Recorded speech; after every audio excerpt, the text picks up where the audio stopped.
Hot Prophet Music. IMT on the bed. Why you say Hadi Bonto Manaki? You IMT with the property music.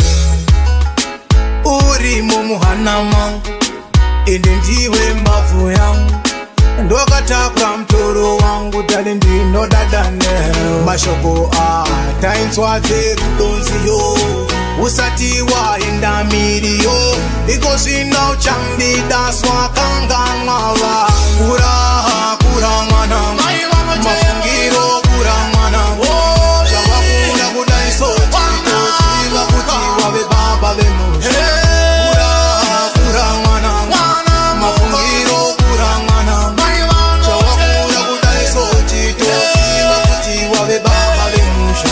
cheuka kwawakabva kune mhuri kuchemanzara zimu vakwa vambofara mai havachaziva kutsenga mtsara tseketu tseketu pashomai papo ita moyo mure garero chakuwana uripo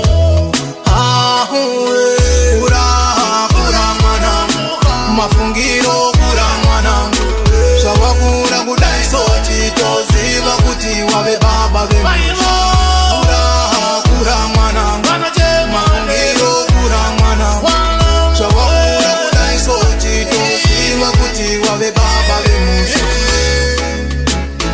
urimo muhanama ende ndiwe mbavhu yangu ndokatakura mtoro wangu tali ndinodadane mashoko tainzwate kudonziyo usati waenda miriyo ikosina uchandidaswa kanganwava kura mwana mafungiro kura mwana zvavakunda kudaiso chitosiva kuti wave baba vemusha kura mwana mafungiro kura mwana zvavakunda kudaiso chitosiva kuti wave baba vemusha cheuka kwawakabva kune mhuri kuchemanzara zimu vakwa vambofara mai havachaziva kutsenga mtsara tseketu pashomai papo ita moyo mure garero chakuwana uripo